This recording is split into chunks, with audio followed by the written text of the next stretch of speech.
Hi, everybody. Welcome to Better Lait Than Never.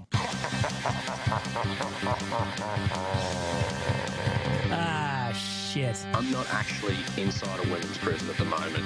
The horniness just went up to like 11. Good afternoon. At least say a big f*** you to Nick. Tyler Yaremchuk must go to Cinco de Mayo. Ty, why won't you kiss me? Better late than never with bagged milk. Better late than never with bagged milk. It's better late than never. Better late than never. Better late than never. Fight me if you don't agree. Long live Arby's. Does anyone else eat ramen noodles raw and not cooked? Because that's what I was doing. I was planning on not playing the whole intro, but then I was just having a little mange, a little snack. When I was a kid growing up, I used to eat a lot of ramen noodles, uncooked. Just crunch them up a little bit. Not the whole package of seasoning. That's too salty. A little bit. Just a little dusting, if you will. I eat that a lot. And my mom always told me that I was going to get worms. Well, hey, guess what? 38 years old, no worms, not one time. I missed you guys. Did you miss me? I didn't miss you at all. Quite frankly, it was nice to have a week off, and I just got to chill, and me and David, we became friends, we built some Lego. It was a lot of fun to get to know him. It really was it was a lot of fun getting to know you, Satan. I didn't expect it from you, but ultimately you're a really nice guy. I am not a really nice guy, Quads. Damn it, I told you to keep that to yourself. I can't keep that to myself when ultimately all I want to do is give you a cuddle. I don't want to hear that, Quads. Nobody needs to know that the Lord of fucking darkness isn't as dark as they all thought. You're a big softie to me, Satan. Shut up, Quads, damn it. What the hell happened when I was gone? The hell happened? Kick off the podcast with a shout out to the audio department, theaudiodepartment.ca. The audio department works to create a safe space for creativity and collaboration for artists and musicians to realize their potential and share their message through sound and story. Book some studio time at theaudiodepartment.ca. Record a podcast, record a spoken word, poetry jam CD. Or maybe you can just read a whole list of haikus that are about your beloved. It could be about the Oilers. Or it could just be about your sweet love. Or if you're single, I don't know. Write a haiku about what's going on. Remember, 5 syllables, 7 syllables, 5 syllables. That's all you need to know.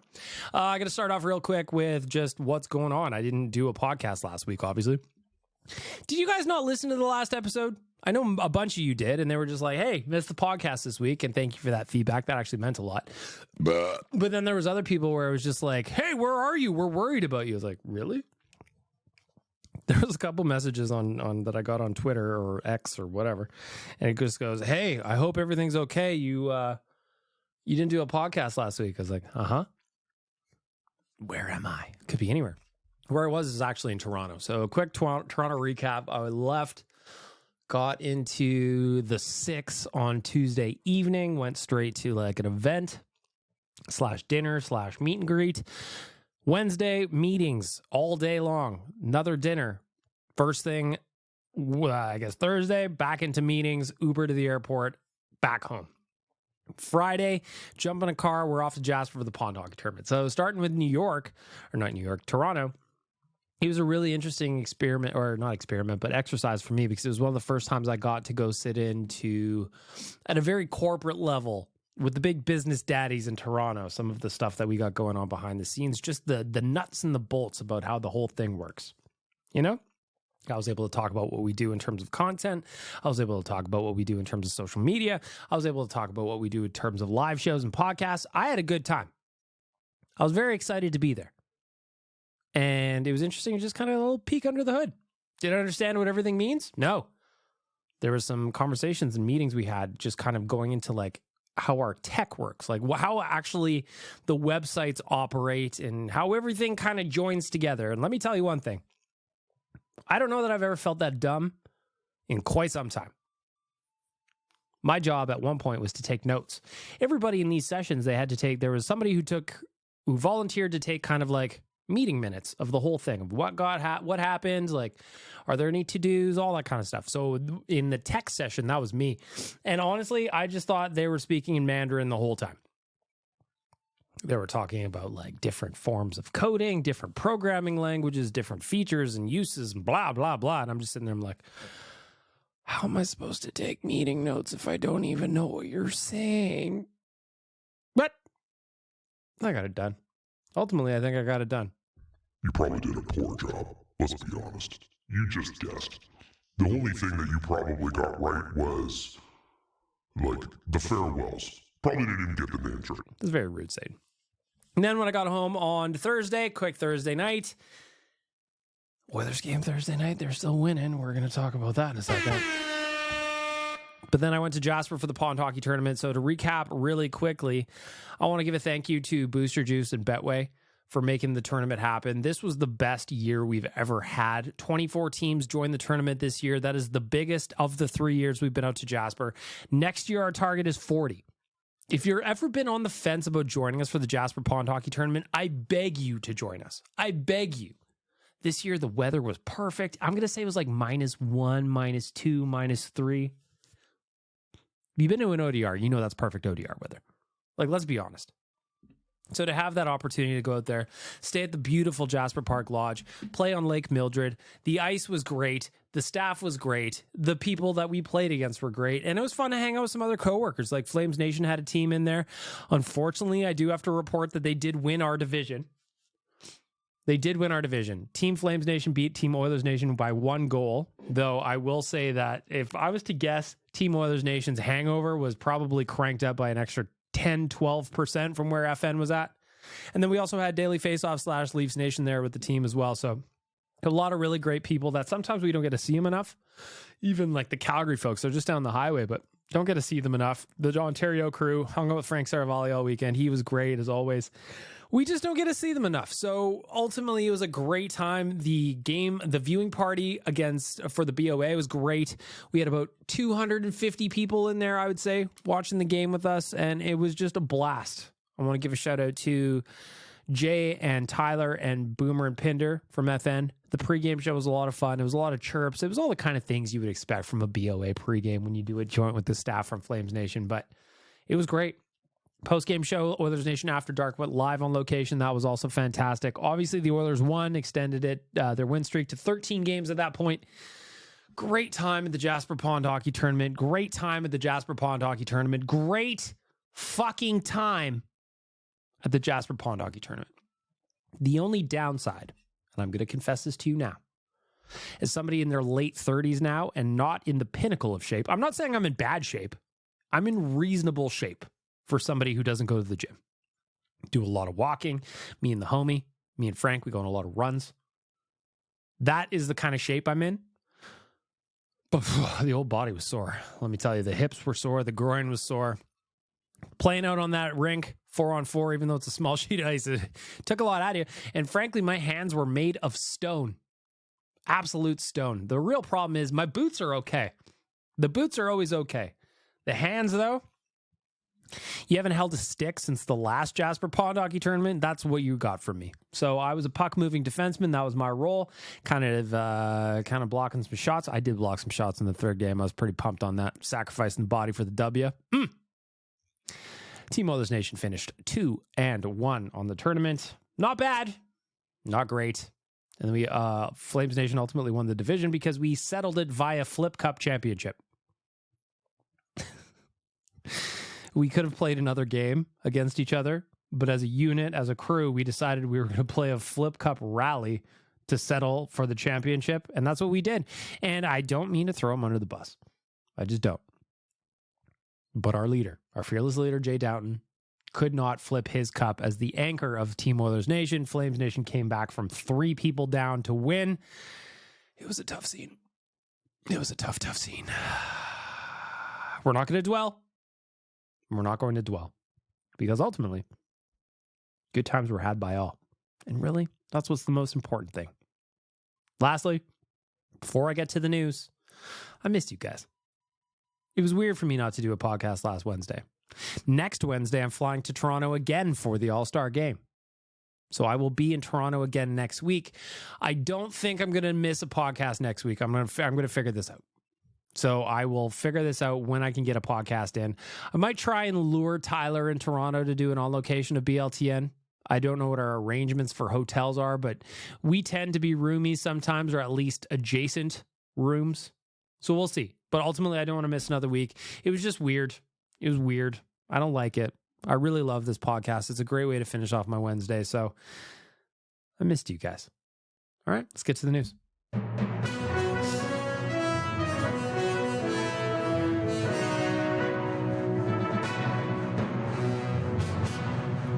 The news.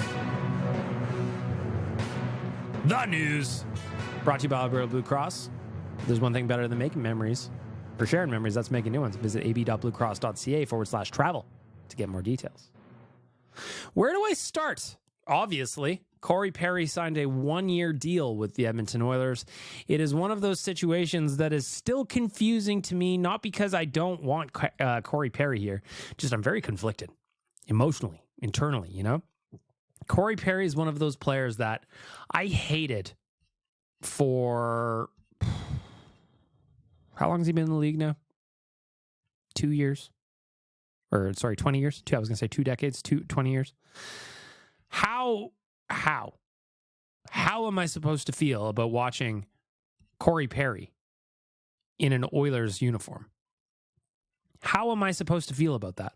I don't know how I'm going to feel about it.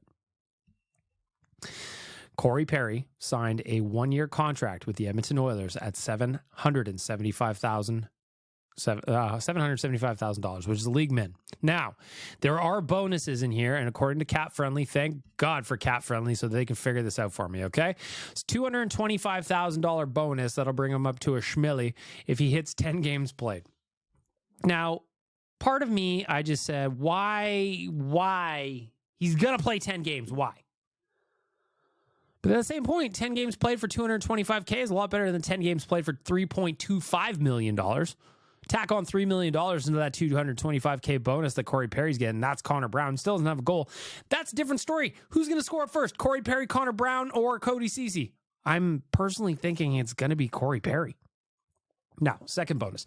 $50,000 if Edmonton wins the second round of the playoffs and Perry plays 50% of the round 2 games or 50% of the total games between round 1 and 2. So chances are he's going to get that $50K if the Oilers make it through the second round. He also gets $50K if the Oilers win the third round of the playoffs and Perry plays either A, 50% of the games in round 3, or B, 50% of the total games between round 1, 2, and 3. So essentially, he can make upwards of a $1.1 million all in. So given what Corey Perry is, he's a full-on rat, by the way. You've heard Tyler give his rat lists. The Oilers don't have many of them. So for me, it's very conflicting because I've always hated Corey Perry. But it's not that I hate Corey Perry as a player. I hate him as an opponent. He's dirty, he's greasy, he'll fight, he'll score, he'll get in your skin, he'll get under your skin, he'll rip your jersey clean over your head if you give him a chance, he'll fuck with you, he'll break your stick, he'll slash you in the top of the skates, he'll cross-check you in the face. That is the kind of player that I hate to play against. And if you think back to those teams in Anaheim when the Oilers were Hall, Eberle, Nuge, that era, the Aikens era, Anaheim ran the show over the Oilers, and Corey Perry was a huge part of it. So now having him on our side, I'm still a little bit conflicted about it. But you know what's going to happen? Just like Evander Kane, I'm going to cheer for him. Probably going to feel good about cheering for him. It's just still weird. It's just weird. You hear that, little ramen? I was proving what I was saying before. Corey Perry's going to wear number 90 for the Oilers. Interesting, no Oiler has ever worn number 90 before. Worn number 90, I should say. Slots right in between Sam Gagne's 89 and Mike Comrie. And Mike Comrie's 91. Now, my favorite part about Corey Perry signing in Edmonton was all the old jokes about Mike Comrie coming roaring back again. If you're not old enough to know what the fuck was going on, back in the day, there was a trade. I think it was 2003. Yeah, 2003, 2004. The Oilers almost traded Mike Comrie for Corey Perry. And when they had almost a deal in place, Kevin Lowe threw in a caveat that he wanted Mike Comrie to pay back some of his bonus money that he received from the Oilers. At that time, you could still do that. Now you can't do that. But back then, different situation. The Oilers were a broke-ass franchise at that point. So in some sense, I do understand. It's like, oh, we just paid this guy. And I don't remember what the bonus was, so don't ask. Oh, we just paid this guy $1.5 million. Well, I'd love to have that money back. in a different world, Corey Perry plays for the Edmonton Oilers and probably for a long time. That said, we don't get McDavid, probably. We got some kind of butterfly flex situation happening here. But ultimately, I'm happy he's here. I think he's going to be an upgrade on someone. The real question is, who is that someone? Who comes out? Because if I look at the options, we talked about this yesterday on Oilers Nation Radio. Matthias Janmark could be an option, but he's a good PK guy. Connor Brown could be an option, no goals, but ultimately a good PK guy. Sam Gagner on pace for 20 goals despite playing fewer than 11 minutes per game. Do you really want to take Sammy out? Are there going to be some kind of rotation here? Somebody's got to come out. We've already sent Adam Ernie down. By the way, I'm still thinking and laughing about Tyler talking about Adam Ernie yesterday on Oilers Nation Radio. And if you haven't heard it yet, if you missed it, to paraphrase, he's essentially like, he's got the easiest gig in the NHL. Figure it out. I'm like, well, Tyler, you don't make it the NHL with a scratch ticket, my boy. I mean, Tyler's good at hockey. I played on the pond hockey tournament with Tyler. He was easily our MVP. But Adam Ernie would roast you. That's just the way it goes, right? I think. Of course. Right? Of course. But Corey Perry will be in the lineup, looking like on Saturday against Nashville. Will not play tomorrow against Chicago. I was kind of hoping he would, in the sense I love a revenge game. Though I wonder how much of it is he needs some practice time. He hasn't played in a while. All that stuff. And then just the circus around it. Probably they didn't want, but who knows?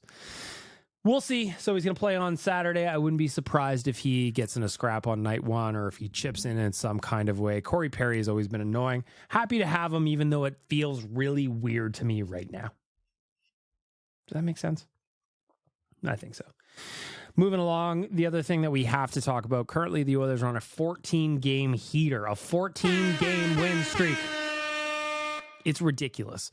If you had told me back in October, November, when they were sucking the hind banana, to quote Pat Quinn, and 2-9-1, that this would be where the Oilers are at, well, I would have never believed you. I would have never, ever believed you. 14-game win streak. There was an 8-game win streak right before that. So if my math is correct, that is 22 wins, 3 losses. So 22-3 in the last 25 games. What? That is the kind of heater that you just you don't see anywhere, right? You just don't see it anywhere. Yeah! Let's go, baby! I'm just so pumped on it. And to have the Oilers pass LA in the Pacific Division standings, they're 7 points behind Vegas with games in hand. They could move up to second place realistically if they keep winning hockey games. And I know at some point they're gonna lose a hockey game. I'm gonna guess probably in March. But what a heater! What a season! And I also need to offer up an apology because my thoughts were dark. If you listen to podcasts of this episode of this podcast, bleh, try again. Rewind. If you listen to old episodes of this podcast from earlier in the season, you would hear a sad, sad boy. So I apologize. The Oilers had more belief in themselves than maybe I had in myself. I would never get off the bandwagon. Always a fan, forever a fan. Listen, I used to write about this team during the Aikens era. I've written about some dark shit. But I apologize to them. I need to be better. I personally need to be better. You know? You know who does not need to be better? Warren Fogle. This guy has been absolutely electric over the last little while. He has got 16 points in his last 15 games. Now, if you listen to Oilers Nation Radio for any length of time, you've probably heard us talk about contract year Fogle. So we were hoping contract year Fogle would find himself on a heater at some point in the season. But over the last 15 games, he has got 16 points. That's 6 goals and 10 assists, including another pair of goals or a pair of points last night, goal and an assist. And I can't believe what's happening with him. Now, there's some risk in that, right? Because if you had talked to me about Fogle earlier in the season, I would have been like, well, maybe the Oilers have to find a way to package him up as a bigger trade, kind of like Tyson Barrie was last year with Matthias Ekholm. But now, I don't know how you get rid of him. I don't know how you get rid of Warren Fogle. The other angle is, how do you afford Warren Fogle? Currently, he is at $2.75 million. His contract expires at the end of this season. He's currently got 26 points in 43 games. His career high is 30 points. He got that in 2019, 2020 with the Hurricanes. His highest with the Oilers was last season, where he had 13 goals, 15 assists for 28 points in 67 games. He's going to fly by that. At least I think he is. He's going to fly by that. So what do you do with Warren Fogle? Do you just keep him for the cup run and then let him walk on his merry way? Because I just don't know that the Oilers are going to be able to afford him. 2.75, unless he wants to stay flat. But with a season like this, why would you ever want to do that? Nobody wants to do that. The amazing thing about the Oilers right now is just like, you look at things like last night's win over the Columbus Blue Jackets. They played like garbage. Absolute garbage for 40 minutes, I'm going to say. They looked like they had no interest in winning that hockey game, except for our boy Stuart Skinner in net. And Stu we trust right now because that guy is on an absolute heater. Had it not been for Stuart Skinner last night, the Oilers would have had no business winning that hockey game. They could have been down, I don't know, 3-4 goals by the time the second intermission rolled around. Instead, Stu won his 11th straight start, which passed Grant Fuhr's record. How cool is that? How fucking cool is that? Stuart Skinner is from Edmonton. He just broke a Legends record between the pipes. And when Gregor asked him about it last night in the postgame, he was just as pumped on it. And I totally get it. I totally understand why. That'd be like me being from Edmonton and all of a sudden I get drafted to the Oilers and I'm the best player on the team. And I got a huge hog and everybody wants to see it. And I look out in the crowd and everybody's buying my jerseys. I don't know about the hog thing for Stu, but given the mustache he's got at the age he is, yeah, I'm going to go ahead and guess. You know, I'm going to go ahead and guess. But either way, he's just playing some ridiculously good hockey right now. In his last 11 games, he has won. His worst start in the last 11 games, if you want to put it that way, worst start is .912 save percentage. Everything else has been above .926. That is stellar goaltending. Absolutely ridiculous goaltending from Stuart Skinner, and I am so pumped for the guy. It just makes me so happy on every single level that this is what we're getting from him. I'm blown away. I'm just blown away. I love it. I love it. Stu, you deserve a round of applause, and I'm going to give it to you.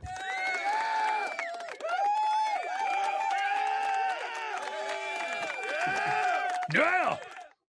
Yeah! I love that guy. Another news, again. Stu, I love you, buddy. I'm sorry that some of us were not so kind to you earlier in the season. Looking at you, Yaremchuk. Another Oilers news, Adam Murray cleared waivers. Again, he has the easiest gig in the NHL per Tyler Yaremchuk. He cleared waivers. Sorry, Adam Murray. Very mean, in my opinion. James Hamlin also sent down. Dylan Holloway recalled, though, because he's healthy. He's back up. My hope for Dylan Holloway is that he can just stay healthy. I thought before he got injured, he was playing some of his best hockey of the season. Again, I talked about when we went and saw him in Seattle. He had the Gordie Howe hat trick. It was fantastic. Last night picked up his second goal of the year. Nice goal, greasy goal. And if he's at center, if he can excel at center, boy, the Oilers have different options going into the trade deadline. And with the trade deadline just around the corner, that is happening on March 8th, it's time for silly season. It's time for silly season. And where I'm going to check in is with my boy Frank Saravalli off the top. He was on Oilers Nation every day, so I'm just going to do a little bit of reading for you. Or should I have Satan read it for you? I think I might have Satan read it for you. Frank Saravalli was on Oilers Nation every day with my boy Tyler and Liam, my boys. And this is what he said about the Oilers' targets. Okay? As read by Satan. Are you ready, Bag Milk? I'm ready.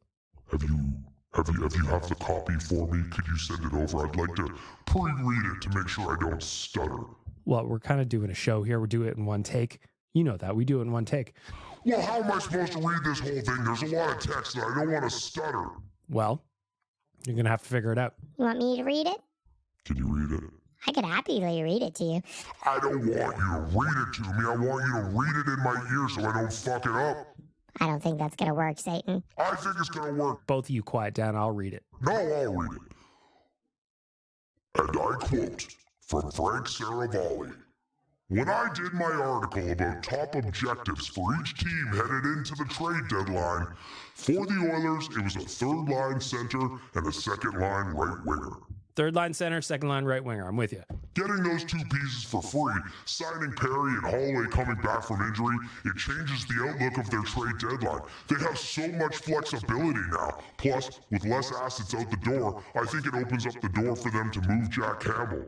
Essentially, Frank is saying that since they got Corey Perry for free on a league min deal, Dylan Holloway back from injury. I hate when they say that, by the way. It's not an addition if Holloway was already on the team. Anyway, that's a different point.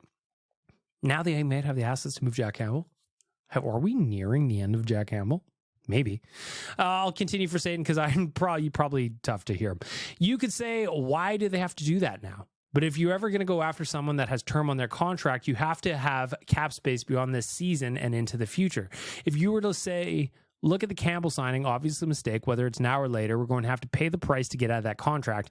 Maybe this is the year you move a 2025 first round pick plus whatever you need to get rid of Campbell. And then you've got your 2024 first round pick on the table to add a big defenseman or an elite winger. According to Sportsnet's, he's not with Sportsnet anymore, is he? Where's Chris Johnson these days? I think he might be at Sportsnet. TSN? I know he's at SDPN anyway. This was on the CJ show, Chris Johnston show at SDPN. He speculated on a few names for forwards that could be available for the Edmonton Oilers, and three of those names were Jake Gunsel of the Pittsburgh Penguins, David Perron of the Detroit Red Wings, and Jordan Eberle of the Seattle Kraken. Now, Jake Gunsel, I think, is the best player of those three. He's the one I'd want the most. I also think it would be the most to acquire. David Perron and Jordan Eberle, obviously we know them, former friends. Jordan Leslie Eberle, we helped build Oilers Nation on Wanye's love for him. David Perron would be another rat in the lineup too. So I would love to figure out a way that any of these three guys, who would be my preference? Probably Jake Gunsel, as weird as that is to say, just because he has experience playing with elite players. He's played with Sid forever. I think he could get the job done. I think Jake Gunsel would be the guy, but it'd be the harder trade to make. So the thing I'm getting at, the thing I love the most is that I love these silly season rumors. I do love silly season rumors, except just before I started recording, Zach Lang wrote an article over at OilersNation.com from Darren Dreger's reporting at TSN. Broberg continues to play well. Of course, we're talking about Philip Broberg. Philip Broberg continues to play well in the American Hockey League, and I'm told their teams also continue to call Ken Holland of the Edmonton Oilers to talk about potentially moving him. In early December, Daily Faceoff's Frank Saravalli reported that the Oilers had granted Broberg and his agent Darren Ferris permission to seek a trade, with there being solid interest in the defenseman drafted 8th overall in 2019. Since then, Broberg has gone down to the Bakersfield Condors. He's playing very, very well. And at this stage, I don't know why the Oilers would trade him, frankly. Unless what they're getting back is a young player that can help now and in the future, I don't see why you would trade him. He can be upset all he wants. He's a restricted free agent. Or he's a restricted, his ability to move anywhere is restricted, is what I'm trying to say. Why would you do it? Why would you do it? Why would you do it? Again, unless there's some kind of like huge return coming back that's going to help now and in the future, then I can see it. But ultimately, the Oilers have been very, very lucky on defense this year. They've been relatively healthy, knock on wood, but that could change in a hurry. We may need Broberg sooner than later. So trading him, I don't know that I like that. I don't know that I like it. I'm just thinking about back in 2017. Do you remember those playoffs? Do you remember when Sexy Reg, Andre Sekera, got hurt and just the Oilers were never the same? Emotional damage. I remember. And to wrap up the news, the last thing I'm going to mention is just, it looks like we're finally going to get some kind of end to the Hockey Canada 2018 investigation. Players around the NHL have taken leaves of absence, including Carter Hart, Dylan Dubé, Alex Formanton. He was playing in Switzerland, took a leave of absence. Michael McLeod, who's Ryan McLeod's brother, Cal Foote, who's Adam Foote's kid.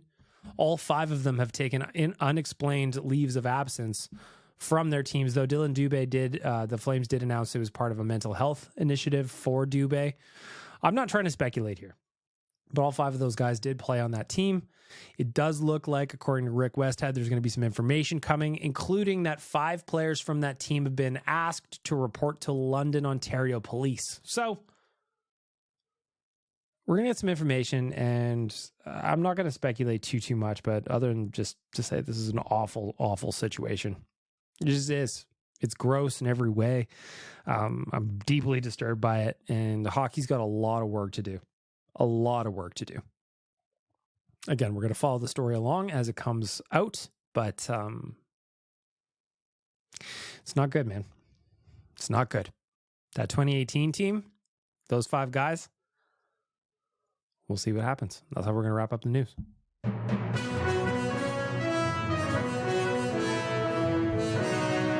The news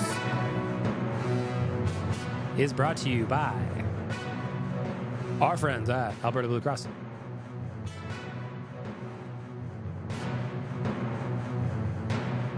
Nation Vacation coming up next month. There's only a couple spots left, everybody. NationGear.ca. Come with us to Arizona.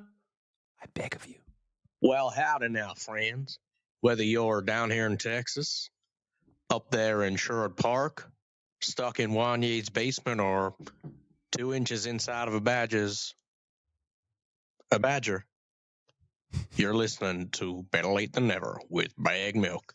Yeah. For our friends at Betway, provided that you are 19 plus and can do so responsibly, it is time to talk about a little bit of betting. I have been getting slaughtered. The last 2 games, I've been getting so bad in my betting. Yesterday against the Columbus Blue Jackets, I thought the Oilers, I knew it wasn't going to be easy. If you listen to Oilers Nation Radio, Tyler and Rick were already talking about the record, the NHL record, which is still a ways away. I said, boys, we have to get through tonight against Columbus, and they were just junk through 40 periods. So essentially everything I wanted to do didn't hit. Ryan Nugent-Hopkins to register a power play point. It was the second power play unit that ended up scoring a goal, so I did not cash in on that one. Over 65.5 total shots on goal. I missed that by a third. The Oilers had only 14 shots after 2 periods, so that one was out. Connor McDavid and Leon Draisaitl both to score last night. Connor did. Leon didn't. Ouch. Hurts. And then the other one I had was the can't miss parlay of over 6.5 total goals and Connor McDavid to register 1 point. Connor did register the point, but over 6.5 goals did not happen. If you remember, it was a 4-1 win. 4-1 is 5 goals, which is less than the 7 I needed. And it hurts. It hurts me inside. It's weird, though. It's a weird kind of hurt because ultimately the Oilers won the hockey game, which is what I really care more about given my little dinky bets. But still, my bankroll's going down. My bankroll is going down. And I just feel like I need the Oilers to help me while they also help themselves. Is that too much to ask? I don't think so. I don't think so at all. You're listening to Better Lait Than Never with Bagged Milk. Meanwhile, you should like and subscribe. It's the right thing to do. You want to see a man, boy? I'll show you a man. Kick me in the jimmy. For Trilogy Oilfield Rentals, it is time to get into the righteous sack beating. Of course, Trilogy Oilfield Rentals are an established provider of tools and expertise across multiple oilfield disciplines, specializing in rentals, pipe recoveries, abandonments, and completions. Currently, they maintain full-time operating units in Provost, Weyburn, and Kindersley. And now I get to push this button I like very, very much, the Megaphone button, to tell you what kind of tools Trilogy Oilfield Rentals specializes in. Oops, that is the wrong button. Damn it. Rental tools, fishing tools, coil tools, drilling tools, mills and bits, completion tools, any tool for any job. TrilogyRentals.ca. I don't really have a righteous sack beating this week. I guess the righteous sack beating is that I couldn't figure out how to do a podcast last week in a timely fashion that made sense. I'm going to give myself a righteous sack beating. I feel like I should have done better. I feel like you deserved more out of me, and that's why I'm going to shoot myself with this this stylized machine gun button. There, that was my punishment. I'm still alive. I'm like Neo from The Matrix, stopped them all. But Fortunately, there is a guest righteous sack beating. I didn't get a name on this one, but we got a guest righteous sack beating, so I'm going to give you the button. You want to see a man, boy? I'll show you a man. Kick me in the jimmy. And away you go. I think the thing that pisses me off the most about winter driving is just those like guys who have like the huge ass lifted trucks with their big ass tires, and then they just like, you know, it's gross out. People have to drive slow, and then they just like zoom past you, and it's like, what the fuck, dude? I'm sorry I don't have a monster truck. And you.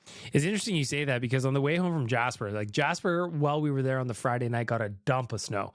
And now for the terms of the pond hockey tournament, it was really picturesque because we got to play under the lights on Friday night with the snow coming down. It was beautiful. It was one of those things I was like, this is from movie shit. And I was thrilled to be there, though it was a little bit hard to see. Kind of lost the puck into the shadows, and combined with the snow on the ice plus the shadows, I took a puck right in the collarbone. It could have hit me easily in the face, and I never would have seen it coming. Anyway, the point I'm getting at is that dump of snow on Friday night made the drive home on Sunday a little bit greasier than it was on the way down. And as we were just taking our time, sales guy Jared, I was with him and his missus. We were in their whip. They were driving home, and I'm just sitting there in the background, and we're just taking our time, and we're cruising because really there was no rush to get anywhere. So as we're doing that, people were flying by, just flying by, and there's a little bit of swervy, a little bit of tail whipping from time to time, and you go, oh man, something's crazy gonna go on here. And the thing about it was always a big truck. It was always a big truck. Why is that? If you have a big truck, tell me about it. I'm sure you can get going better, especially if that's a 4x. Hey, it's a 4x, a big dually. I feel like you can get going better. Stopping's still going to be a problem, so I don't get it. You can just have as much traction as you want with your big ass fucking wheels. It's bullshit. Like, slow the fuck down. You want to see a man, boy? I'll show you a man. Kick me in the jimmy. If you want to submit a righteous act beating for our friends at Trilogy Oilfield Rentals, you just got to drop it into the voicemail. The link for the voicemail is in all my social media. JSBM Bag Milk on Twitter. Hi, my name is Bag Milk on Instagram and Threads. I don't know what it is on Blue Sky. I've got one of those too. Also, go subscribe to my YouTube channel. All the links are there. I would love to hear from you. What's annoying you? What's grinding your gears? Driving in the winter does bother me, so I do agree with our unnamed caller here in the sense that give yourself a little bit extra time. I know it's not easy. We've all got maintained schedules, but we got to go super slow snail, man. Crawl along. I need you to be listening to this podcast. I need you to be sharing this podcast. I need you to be interacting with me and leaving voicemails. Otherwise, this podcast doesn't work. So what I'm telling you is that I need you to drive slow. The people from Trilogy Oilfield Rentals need you to drive slow. Got it? Good. You ever get so damn frustrated you don't even know what to say? Well, of course you do, because you're a fan of the Edmonton Oilers, and you're listening to Better Late Than Never. Interesting button to push. I feel like that one didn't age well. I'm going to give you another bumper before we get to the voicemail, okay? Let me see what we got here. Let's go to this one. Go buy an Alfa Romeo right now. Damn it! I miss my Alfa Romeo. I really, really do. All right, how about this one? You're listening to Better Late Than Never. I knew you had a little bit of taste. Good work.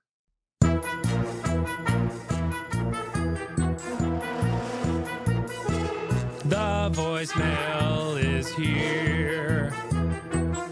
The voicemail is here. The voicemail is powered by Booster Juice. Download the new Booster Juice Rewards app today and start earning berry points for delicious and nutritious smoothies, drinks, and food that will get you through the day and have you feeling great. Want to give another shout out to Booster Juice. They had activations at the Jasper Pond Hockey Tournament. I currently have a free Booster Juice smoothie coupon that I got as player of the game. I did confess it was a very undeserved player of the game. I don't feel like I earned it. However, I will absolutely 9,000% enjoy the free Booster Juice smoothie that I won with that prize. I'm very much looking forward to it. Can't decide. Strawberry sunshine or a mango hurricane. Those are my two go-tos. I just haven't decided yet. Can I pour one into the other? I'll have to ask. I'll go check out Booster Juice and I'll let you know how that goes. First message coming in from Chad. Now, caveat. Since I didn't do a podcast last week, I have no idea how old some of these are. So if they're just like way old, we're just going to grind through them. All right. All right. First up, Chad. Hey, BM. Yeah, I usually do probably at least 3 takes. And it's not so much because, like, oh, I didn't like how I said that word. Sometimes it's just hard to get a thought out in a minute and a half. Like, it seems like, oh, it'll be quick to get through. It's tough. Sometimes you like, oh, shit, I've got 5 seconds left. And I'm, like, still wrapping it up. I hope you get to how many takes for this message, Chad.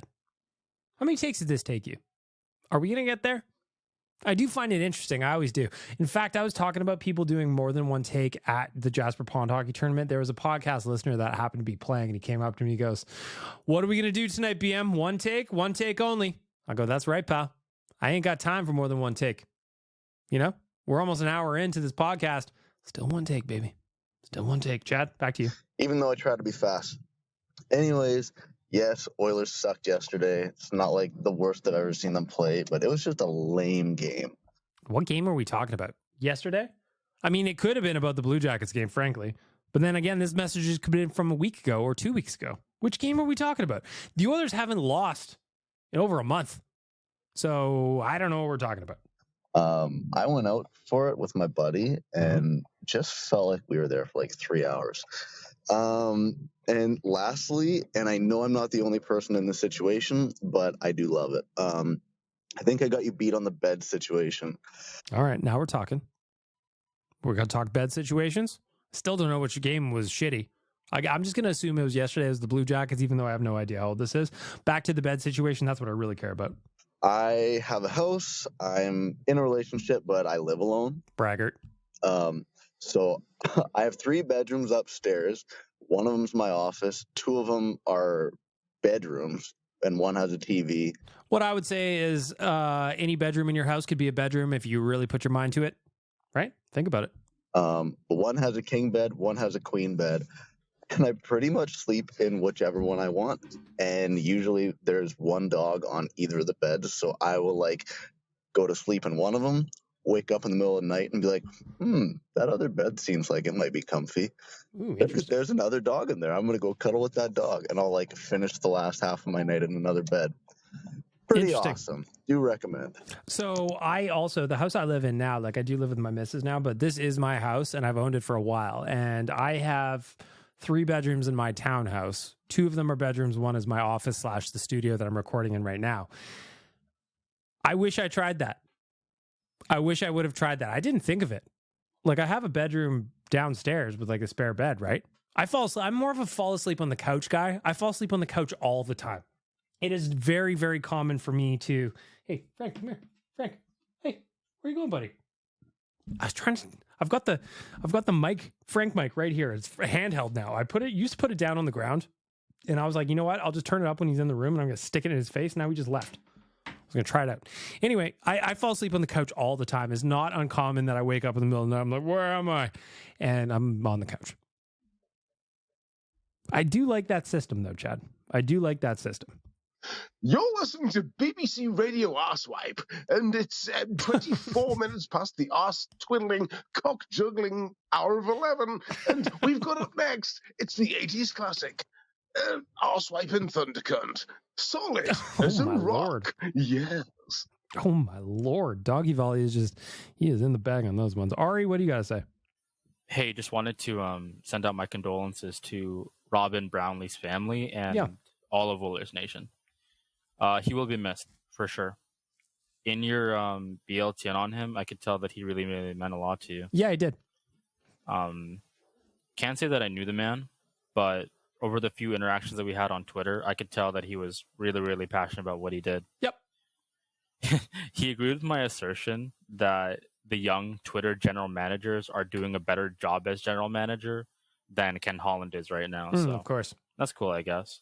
Yeah. And knowing that he helped you to become a better writer, that I can appreciate a lot since you're my favorite writer. So, yeah, he will be missed for sure. You rascal. Yeah, Brownlee, I'm going to miss him, man.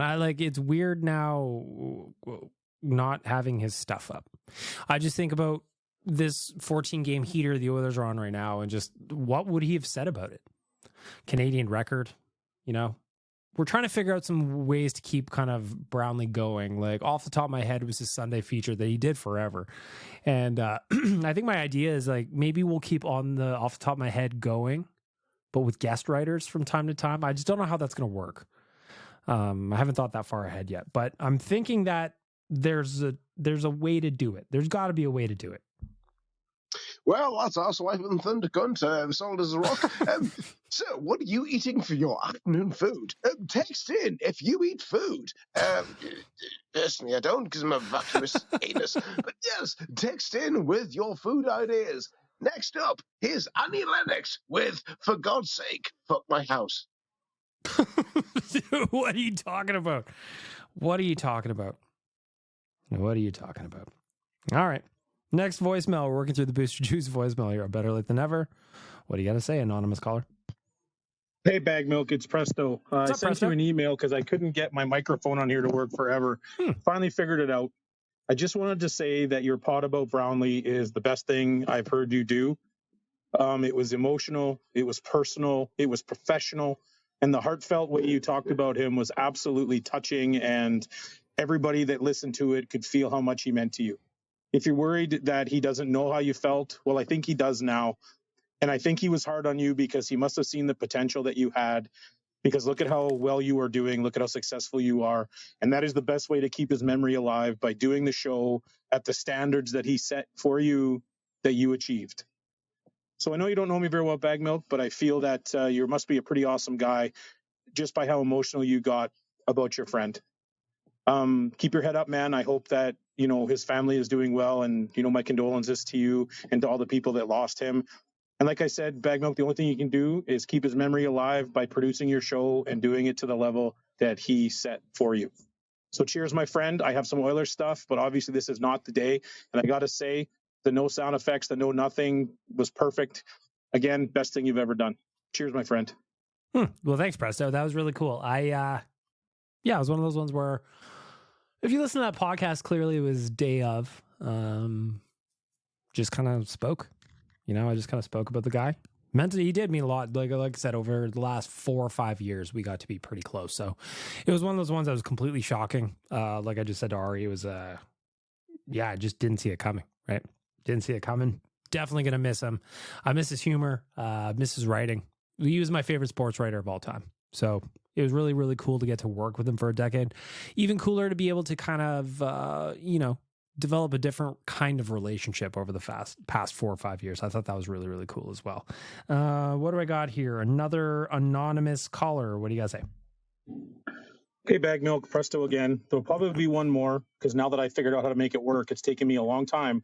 I wanted to talk about the Oilers again. Sure, let's do it. Is it just me, or are most fans still waiting for that shoe to drop? Now that they've been playing pretty good for, since December. But it's just like, it's like every day you wake up and wondering, is this the game where they start on the losing streak? It's getting pretty tiring hearing guys like John Shannon talk about Warren Fogle in the last 7 weeks and how that makes him eligible for a pay raise. Well, if the Oiler fans remember, he signed a 3-year deal. And for the first 2 years of the deal, he was extremely average and a lot of times under average. So now because he gets moved up on the line and he has 7 good weeks, he deserves a big pay raise. What happened to having to earn your money in the NHL? Back in the day, you got 120-goal season, and that wasn't enough. You had to prove you could do it again. And I'd be willing to put a few shillings on this, that Warren Fogle signs a bigger deal somewhere else and does not repeat the performance he's had with Draisaitl.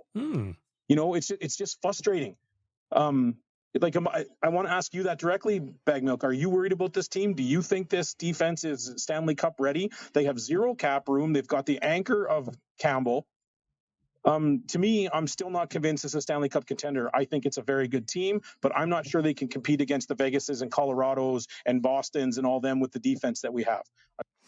Interesting question. Like I did a little rap on Fogels. I'm not going to go too far into it, but I would tend to agree with you that, I don't know that if he does leave, of course, like if probably, I'm thinking he will be. He's probably going to go chase the bag somewhere. but he's not going to play with Leon Draisaitl wherever he goes. You're right. That's going to be a risk for whoever picks him up, but ultimately that happens all the time, right? That happens all the time. I think of Anson Carter, who this morning on The Locker Room, I was doing my usual Wednesday segment on The Locker Room, and they asked me about Anson Carter's comments on Vancouver TV, where he said he thought the Oilers had a better chance to win the Cup than the Canucks do. And he's a player that kind of reminds me of Foegele in the sense that when he played with the Sedins in Vancouver, he was lights out. He was a perfect fit for the Twins, and he just found a way to cash in a bunch of goals. And ultimately, it was something that worked out very, very well for him. He chased the bag, ended up in Columbus, and just never really hit that same level again. So I'm kind of guessing, I'm kind of with you on that. In terms of the defense, yeah, I think that they need an upgrade. I really, really do. I think that they're one injury away from, like I said, again, I don't want to repeat too much, but of bringing Broberg back up. And if they have 2 injuries, then what? So I think they need more depth. I think they need more high-end skill on the back end. I just don't know how they're going to make it work, right? That said, I didn't see them getting Matthias Ekholm last year at the deadline either. So I guess the lesson from last year, Presto, and I don't know if you're with me on it or not, but I guess it's just we got to kind of wait and see. The trade deadline is March 8th, so we got a little bit of time here. Silly season's going to start to pick up here over the next week or 2 or 3, so we'll see what happens. We'll see what shakes out. I did not expect Ekholm last year. I didn't. So what does Uncle Ken have up his sleeve this year? Does he have another trick, or did he pull it off already? We'll see. So welcome to BBC Radio Back Milk. That's ABC with When Smokey Sings. Let's Up is Climby Fisher with Love Changes Everything. Working through the Booster Juice voicemail with Donkey Volley just causing a ruckus in here. I think this is going back to Ari. Okay, if there's a positive for Hyman and Bouchard not getting voted into the All-Star game, it's not having to see them wear those god-awful All-Star jerseys. Agree or disagree? So here's what I think about the All-Star jerseys is they are 1,000% not for me. I don't particularly like them. What I do like, though, and I tweeted this, but people were like, I was surprised the shit I took for it.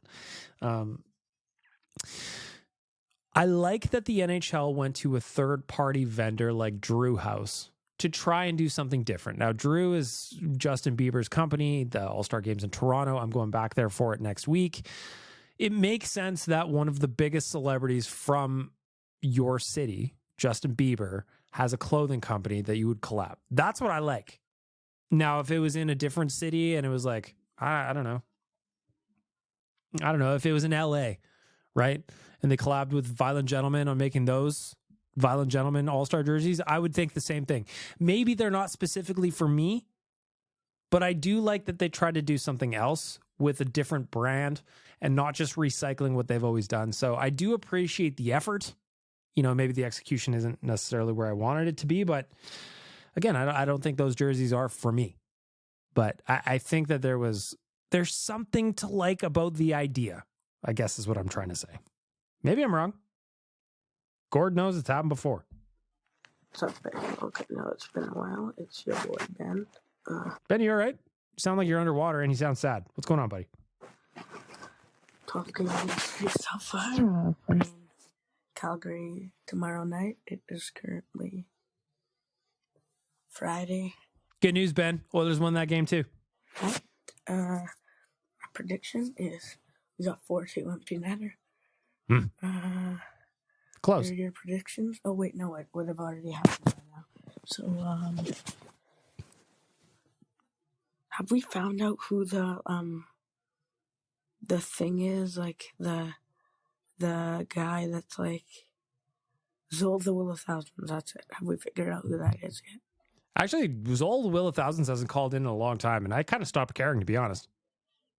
I kind of stopped caring. We kind of had fun just talking about hockey for a while. Zol the Will of Thousands was always that thing in the off season where the boys dating advice. It was that weird I'm gonna knock out podcast for you, but ultimately, just didn't happen. Ben, I have no idea. Good question. Back to Ari. So I'm listening to all the stories that people are telling about Robin Brownlee and John Short also. Yeah. So as someone who doesn't know Robin Brownlee on a personal level like you do, BM, what would be the one thing that you'd want me to take away from him as a person and him on and his time on this earth? Brownlee was like, and I don't know that he was so funny. And I think a lot of people just kind of saw him as like a crotchety old dude, and he was a little bit salty and a little bit crusty, but ultimately he was so fucking funny. And I tweeted an email that he sent me one time. It was just actually over the Christmas break that I might put on to maybe my own clothing store. I have my own clothing store that's outside of Nation Gear that the only reason I have it is I just want to raise money for charity. So I was thinking about putting one of his emails on like a cup or a t-shirt or something and donating all the money to the Kickstarter for his family, or the GoFundMe for his family. And it was just kind of, I was late. I've told the story before, but I was late posting one of his articles because the night before I got banged up and I was hungover in the morning, and it was one of those ones where I just kind of slept in and I was just not dialed in. It was that weird period between Christmas and New Year's where time stands still. And eventually he got a hold of me and I just went, Brownlee, I'm sorry. I was drinking last night. I'm late. That's my bad. And he just wrote me back and went, drink like a man, get up early, puke, and get on with your day. And the reason that made me laugh so much is because I could hear it in his voice. I could hear it in the sense that he goes, come on, man, you're better than this. If you're going to drink, if you're going to stay up all night hooting with the owls, you better be ready to soar with the eagles in the morning. It was that kind of thing. And he was so funny. And ultimately, he was really helpful too. So behind the scenes at Oilers Nation, you guys wouldn't see this, but like he was not shy about giving people notes on their writing. That was in the article I wrote. I said it in the podcast I recorded. He wasn't shy about trying to help you get better at the craft because he was a pro. He was a legit pro. He was on the beat for 100 years. His copy was always clean. His stories, the way he told stories was always effective. And he wasn't shy about helping with that. But more importantly, he also wasn't shy about sending you notes when you almost kind of needed it. Little letters of support, little, hey, how are you doing? Gregor on Father's Day every year writes about his dad that passed away. And every year on Father's Day, without question, Brownlee would send him a note. Unprompted, he would just do it. That was the kind of guy he was. He was always one of those ones who would just kind of slip into your life. And if you read my article on him, I should say, off the top of my head, talk to you later, Robin. I kind of go into that. I kind of go into some of the behind the scenes stuff of who he was. So if you haven't had a chance to read that, go check it out. You can Google it. Just put Google off the top of my head, talk to you later, Robin. And it'll all come up. He was a really great guy. I'm going to miss him. Without question. All of us are going to miss him for sure. Working through the Booster Juice voicemail with another anonymous caller. Oh, you're right, Bag Milk. I've got a theory. All right. I might. And a question, and they're both pretty related. All right. So it's to do with Chalmers. His drinking ability. Okay. And his lack of dental hygiene. Ah, yes. A real life listener. If you don't know what Dukes is talking about, please go back and listen to the Saturday episode of Real Life. It's titled Checking In from the Jasper Pond Hockey Tournament. You'll get the whole context of whatever's going to come out of Duke's mouth next. So, the old Simpsons episode, back when Simpsons wasn't dog shit. And there was the chili festival episode, how Homer couldn't handle the chili. Yeah, he couldn't handle the chili. He poured the wax in his mouth. Yeah, I'm with you 100%. But then he drank the candle, so his throat was covered in wax, so he could slide the chili down without it burning the cunt out of his throat. 100%. Do you think Chalmers uses his excessive plaque buildup in and around his mouth? And what I can only assume that he's swallowing a fair bit of it because it is in his mouth. Do you think that provides his body with some sort of protective layer where he can absorb more alcohol? Yeah, maybe. Maybe. I mean, if you heard how hard if you haven't listened to the Saturday episode of Real Life, that is probably one of the hardest times I've laughed in quite some time. Chalmers is a gift. He's a gift. I'm guessing this next one's from Dukes as well. Let's see. Okay, Big Milk, I just got to ask, what the actual fuck is going on with the weather in Alberta right now? Yes. Can whoever is controlling the temperature dial Stop turning it up and down like a Captain Planet, figure it out, man. You know?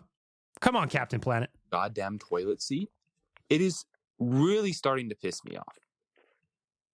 Keep before Christmas, it is unseasonably warm outside. It is the least Christmassy Christmas I can remember, or that I've experienced in a long time. Mm-hmm.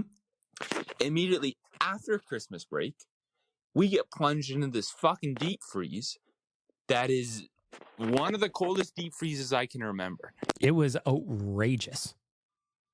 Like, I've lived in Alberta. I've lived around Edmonton, in and around Edmonton my whole life.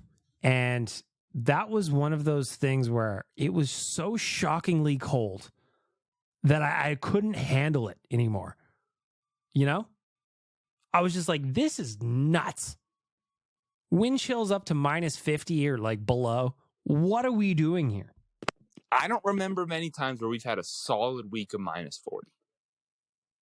Now we're through that deep freeze. Mm-hmm.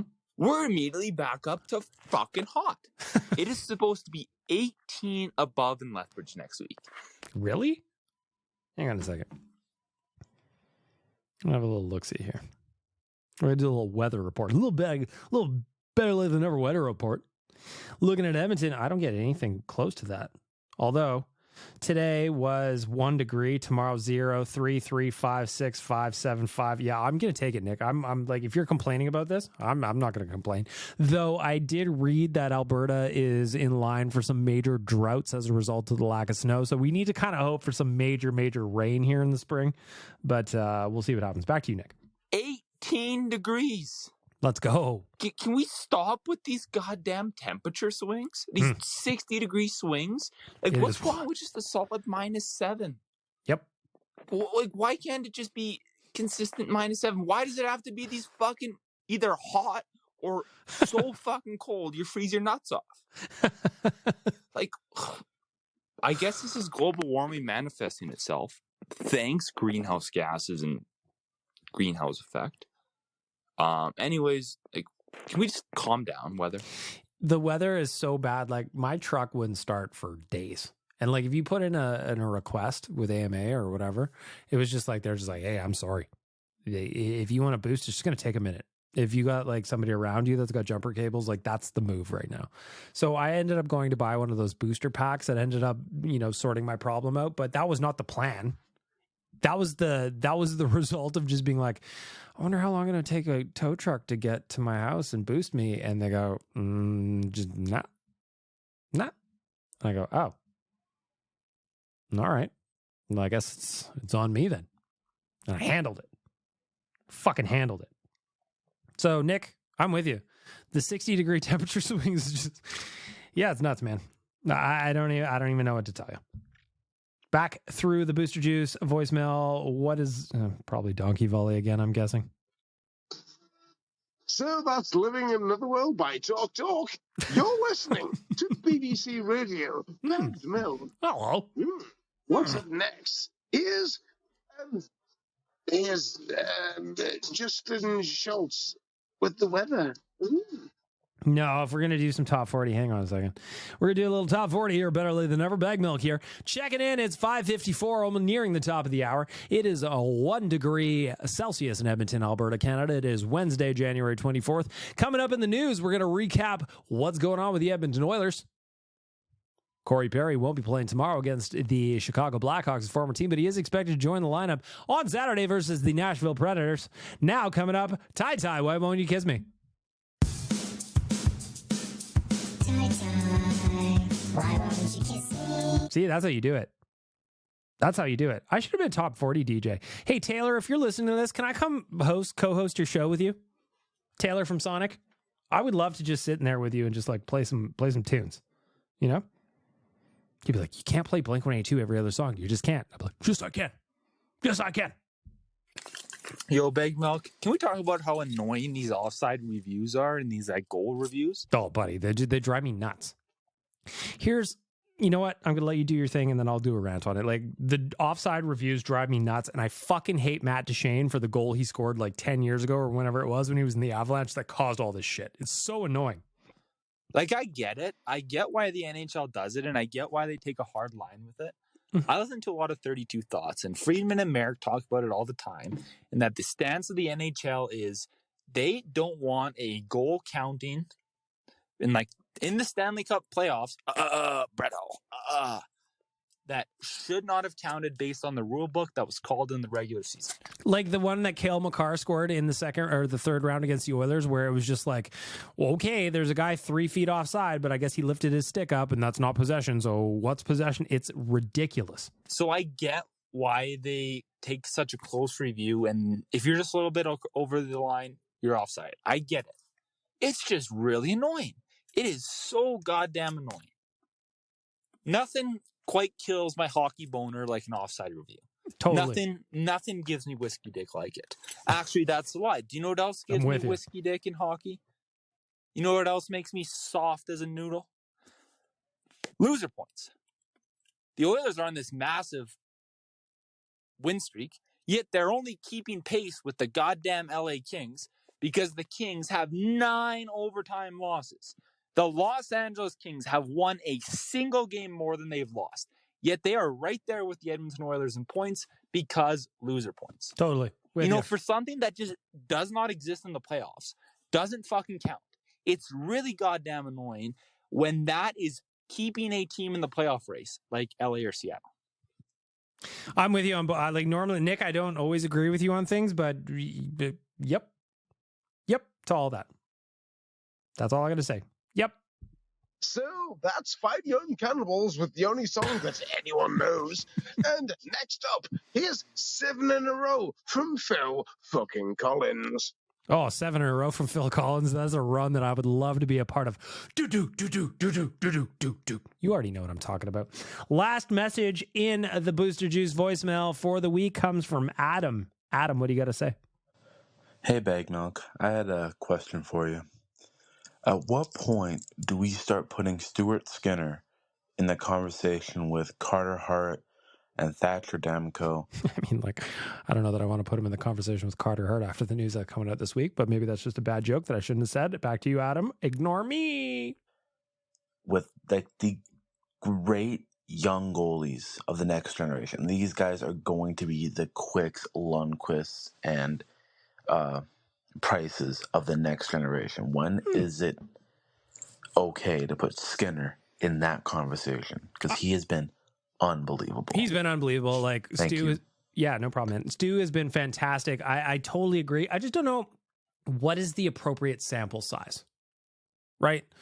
His start of the season was mediocre. We all know it. But over this run, again, he just set an Oilers record with 11 straight wins. It's hard to fault anything in Stu's game right now. And it's hilarious that he's back up to a .908 save percentage on the season, given how low he was to start.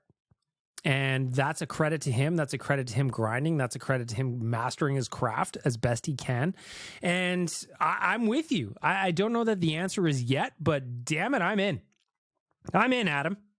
Fucking hell, man, I'm in. Oh, wait a minute. I got one more voicemail. But anyway, Adam, I'm in with you. What's the answer? I don't know if it's right now. I don't know if it's next season. I don't know if he has to win more. I don't know. But damn it, I'm in. I also just love the fact that he's a hometown kid. He plays for the team he grew up watching, and he's a stud between the pipes. Come on, man. All right, this time for real, the last message in the Booster Juice voicemail. Morning, Bag Milk. So I have a theory on why Jay is not a fan of Bouchard. All right. So go back in time to when he was drafted. I think 2018, but I don't know that for certain. So he gets drafted, and within his mind, he thinks, okay, down the road, he's going to be good, but everyone at Oilers Nation's also going to think that. We can't just have everyone have the same opinion because that doesn't make good content. So on that day, he decided to be the founder of the Evan Bouchard Hater Club. So that people can't be like, oh, he switched on a dime. Nah, he was a day one hater. Could be. So that we are at this point where every time he dunks on Bouchard, the clips does numbers. So that's my theory. I will not be taking any questions, and please do not send the Oilers Nation Death Squad after me. There's no Oilers Nation Death Squad because I like this theory. You were right. Evan Bouchard was drafted 10th overall in 2018, by the way. Jay, I think he's worried about the contract that's to come after this because Evan Bouchard is not a perfect player. He's a very offensive player. Now, he is rounding out his defensive game. You got to give him credit. And if you say he's not, you're just not watching. But I think Jay's thing is that he doesn't want to see us pay a defenseman $11 million unless he is an absolute stud like a Cale Makar. Though, can Evan Bouchard get there? Maybe. I'd like to believe he can. As you know, dad is part of the solution is one of my hashtags. So maybe I'll bring this clip up on a different podcast with Jay. Maybe we'll ask him this exact question. Maybe that's the answer. Maybe that is the answer. That's where we're going to wrap up the voicemail.